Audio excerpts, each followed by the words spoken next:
Hello बच्चों, कैसे हो आप?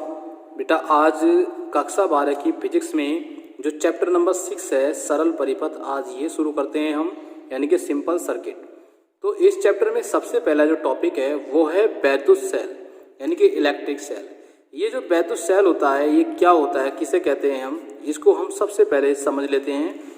तो इसको अगर हम देखें किसे कहते हैं वैद्युत सेल, कि वैद्युत सेल एक ऐसी युक्ति है, वैद्युत सेल क्या है, एक प्रकार की युक्ति है जो रासायनिक ऊर्जा को वैद्युत ऊर्जा में परिवर्तित करती है। यानी कि रासायनिक ऊर्जा को किस में बदलती है, वैद्युत ऊर्जा में बदलती है। तो उसको परिवर्तित करके यानी कि वैद्युत ऊर्जा में परिवर्तित कर किसी वैद्युत परिपथ के सिरों पर विभवांतर को स्थिर बनाए रखकर उसमें वैद्युत धारा के प्रवाह को निरंतर बनाए रखती है। कहने का मतलब ये है कि ये देखो, आप डायग्राम देख रहे हैं, इस डायग्राम में देखिए कि ये एक सेल है, ठीक है नहीं, तो ये है वैद्युत सेल। इसमें क्या कहेंगे हम, वैद्युत सेल। इसके अंदर एक एनोड है और एक कैथोड की छड़ है, ठीक है, दो छड़ें हैं इसके अंदर, एक एनोड की छड़ और एक कैथोड है, ठीक है। अब ये क्या है, देखो इसमें जब हम इसको किसी परिपथ से जोड़ते हैं तो इस परिपथ में हमने कहा ना कि परिपथ के, इस परिपथ के सिरों पर विभवांतर को स्थिर बनाए रखकर, जो विभवांतर है उसको स्थिर बनाए रखकर उसमें वैद्युत धारा के प्रवाह को निरंतर बनाए रखती है, ठीक है। उसमें वैद्युत धारा के प्रवाह को क्या करती है, ये निरंतर बनाए रखती है। अब इस डायग्राम को समझ लेते हैं। ये तो वैद्युत सेल की बात हो गई, लेकिन अगर डायग्राम के अनुसार अगर हम समझें द्वारा कि वैद्युत सेल में जो है वो भिन्न भिन्न दो धातुएं हैं, एक धातु ये और एक ये, भिन्न भिन्न धातुओं के दो हम इलेक्ट्रोड लेते हैं। क्या लेते हैं, दो छड़े लेते हैं, एक छड़ ये है और एक छड़ ये है। बात समझ में आ गई, ठीक है। एक आयरन की छड़ है और दूसरी तांबे की छड़ ले ली हमने। ये आयरन की और दूसरी किसकी है, तांबे की छड़।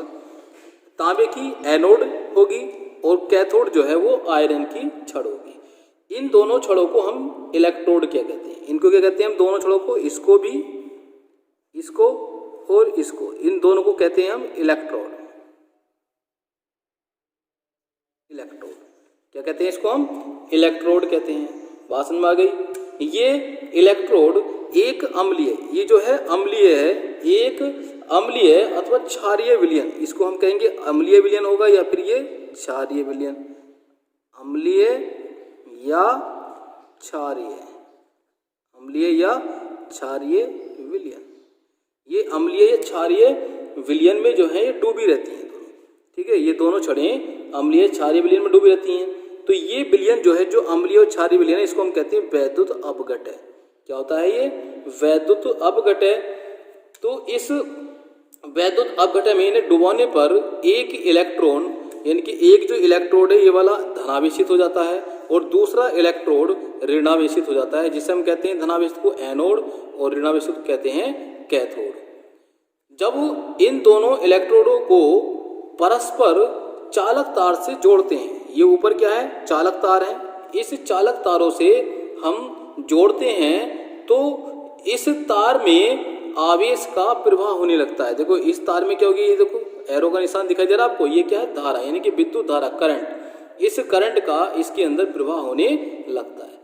वैद्युत अपघट्य में होने वाली रासायनिक क्रियाओं द्वारा इलेक्ट्रोडों पर आवेश की पूर्ति निरंतर होती रहती है। इसके अंदर जो वैद्युत अपघट्य है, इस वैद्युत अपघट्य के कारण जो है अपघट्य में होने वाली जो रासायनिक क्रिया होंगी, उन रासायनिक क्रियाओं के द्वारा इलेक्ट्रोडों पर, इस इलेक्ट्रोड पर और इस इलेक्ट्रोड पर जो ये प्लस और माइनस के आवेश हैं, इन आवेशों की लगातार पूर्ति होती रहती है और तार में आवेश का प्रवाह जो है वो होता रहता है। इस प्रकार वैद्युत सेल में रासायनिक ऊर्जा निरंतर वैद्युत ऊर्जा में परिवर्तित होती रहती है। तो ये रासायनिक ऊर्जा इन इलेक्ट्रोडों के द्वारा वैद्युत ऊर्जा में परिवर्तित होती रहती है।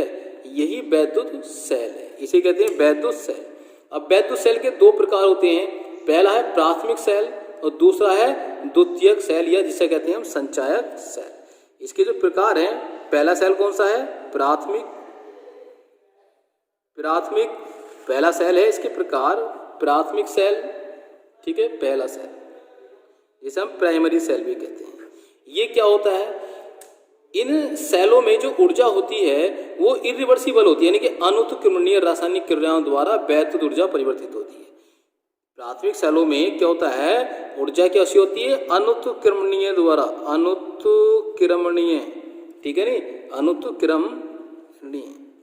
अनुत्क्रमणीय रासायनिक क्रियाओं द्वारा वैद्युत ऊर्जा में परिवर्तित होती है। कौन सी ऊर्जा, रासायनिक ऊर्जा, इन्हें कहते हैं प्राइमरी सेल। इन रासायनिक क्रियाओं के कारण इन सेलों का जो वैद्युत अपघटन है वो उनकी जो कार्य करने की क्षमता है, यानी कि जो जैसे वैद्युत अपघटन है इसके कार्य करने की क्षमता घटती जाती है। कैसी होती है, इसमें घटती जाती है। और एक स्थिति ऐसी आती है जिनकी वैद्युत की जो क्षमता है वो जो है घटकर खत्म हो जाती है, यानी कि शून्य हो जाती है। उस कंडीशन में आवेशित करना असंभव होता है, यानी कि ये आवेशित एनोड नहीं हो, इलेक्ट्रोड आवेशित नहीं हो सकती उस कंडीशन में, जब ये वैद्युत अपघटन की जो रासायनिक क्रिया की क्षमता है वो जब खत्म हो जाती है। ऐसे सेलों को कहते हैं हम बोल्टियर सेल, लैग्रांसी सेल, डैनियल सेल। क्या क्या कहेंगे ऐसे सेलों को हम, बोल्टियर सेल, लैग्रांसी सेल, लिख लेना इनको, डैनियल सेल, ठीक है। अब द्वितीय प्रकार के, द्वितीयक इसे कहते हैं हम, दूसरे जो होते हैं द्वितीयक सेल, द्वितीयक सेल यानी कि सेकेंडरी सेल, द्वितीयक सेल, इसको या करके संचायक सेल भी कहते हैं, शुष्क बैटरी है ना, संचायक सेल। अब ये संचायक सेल क्या होते हैं, संचायक सेल क्या होते हैं, सेकेंडरी सेल और एक्यूमुलेटर सेल। तो ये होते क्या है, इन सेलों में पहले किसी बाह्य वैद्युत स्रोत से वैद्युत धारा प्रभावित करते हैं, यानी कि बाहर की धारा के द्वारा चार्ज करते हैं ना, वो चार्ज करने वाली बैटरी होती है, उनको सबसे पहले क्या करते हैं हम, चार्ज करते हैं। चार्ज करने के बाद हम सेल को जो दी गई रासायनिक ऊर्जा है, यानी कि वैद्युत ऊर्जा रासायनिक ऊर्जा में परिवर्तित कर देते हैं। भाई हम क्या दे रहे हैं इसको, सबसे पहले बाहर से आवेश दे रहे हैं तो रासायनिक ऊर्जा हो गई, और वो वैद्युत ऊर्जा होगी। वैद्युत ऊर्जा किस में जा रही है, रासायनिक में जा रही है, रासायनिक घोल में, तो रासायनिक ऊर्जा में क्या हो जाती है, वो परिवर्तित हो जाती है, ठीक है नहीं। अब जब इसका यूज करते हैं तो रासायनिक ऊर्जा को ये अपनी आवश्यकता के अनुसार वैद्युत ऊर्जा में परिवर्तित किया जा सकता है, यानी कि उसको करता रहता है। इसे कहते हैं सेल का विसर्जन, यानी कि डिस्चार्जिंग। क्या कहते हैं इसी को हम, सेल की डिस्चार्जिंग कहते हैं।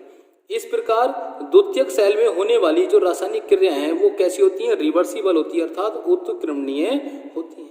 यानी कि उत्क्रमणीय का मतलब है कि आगे की ओर भी जा सकती है क्रिया और पीछे की ओर भी बैक हो सकती है। चार्ज कर सकते हैं इसको, डाउन होगी फिर चार्ज, लेकिन जो प्राथमिक सेल हैं इनको चार्ज नहीं कर सकते।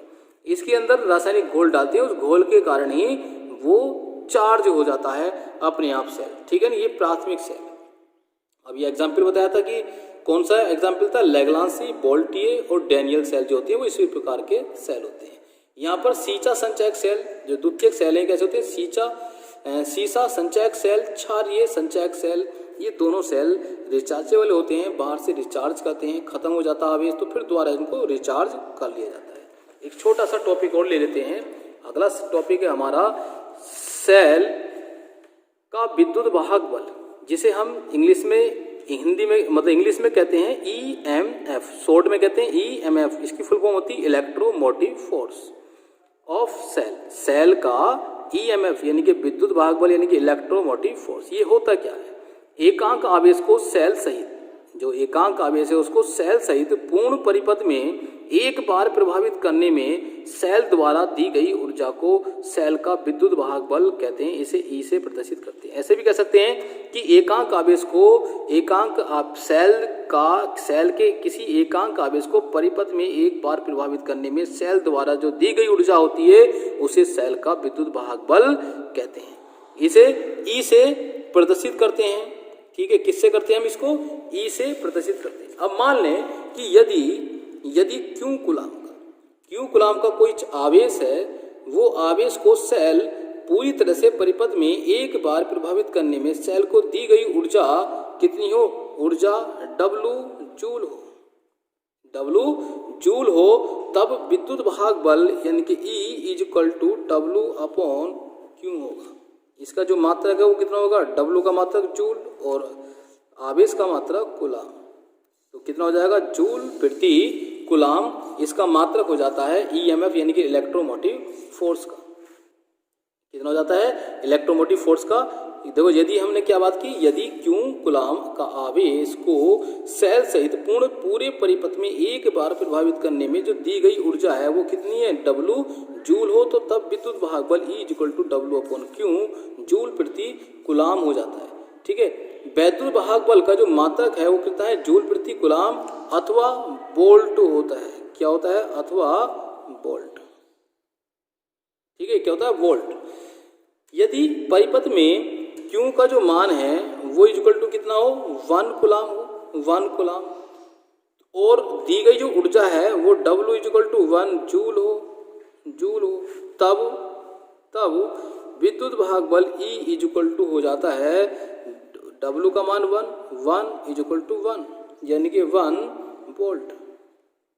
वोल्ट भी कहते हैं ना इसके मात्रा को, 1 वोल्ट, यानी कि तब विद्युत वाहक बल 1 वोल्ट हो जाता है। तो इससे एक परिभाषा निकल कर आती है, E = 1 वोल्ट से क्या परिभाषा निकलती है यहाँ से, इसको देख लेते हैं कि यदि सेल सहित संपूर्ण वैद्युत परिपथ में 1 कूलाम का आवेश प्रभावित करते हैं तो सेल की 1 जूल ऊर्जा व्यय होती है, तो सेल का विद्युत वाहक बल भी 1 वोल्ट ही होगा।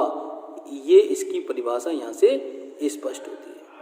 बात समझ में आ गई होगी आपके। सेल का जो एक गुण भी होता है इसके अंदर, वो गुण क्या होता है, यानी कि इसकी प्रॉपर्टी है जो सेल में प्रयुक्त की गई प्लेटों के पदार्थ एवं सेल अपघटय की प्रकृति पर निर्भर करता है। इसके सेल के अपघटय की प्रकृति पर क्या करता है, निर्भर करता है। इस प्रकार प्लेटों के आकार, आकृति, उनके बीच की दूरी तथा वैद्युत अपघटय की मात्रा का कोई प्रभाव नहीं पड़ता है। ये है विद्युत वाहक बल। बच्चों यदि आपको ये वीडियो पसंद आई हो तो प्लीज़ इसको लाइक करें और ज़्यादा से ज़्यादा शेयर करें। यदि आपने अभी तक हमारे चैनल को सब्सक्राइब नहीं किया तो सब्सक्राइब भी चैनल को हमारे कर लें। धन्यवाद।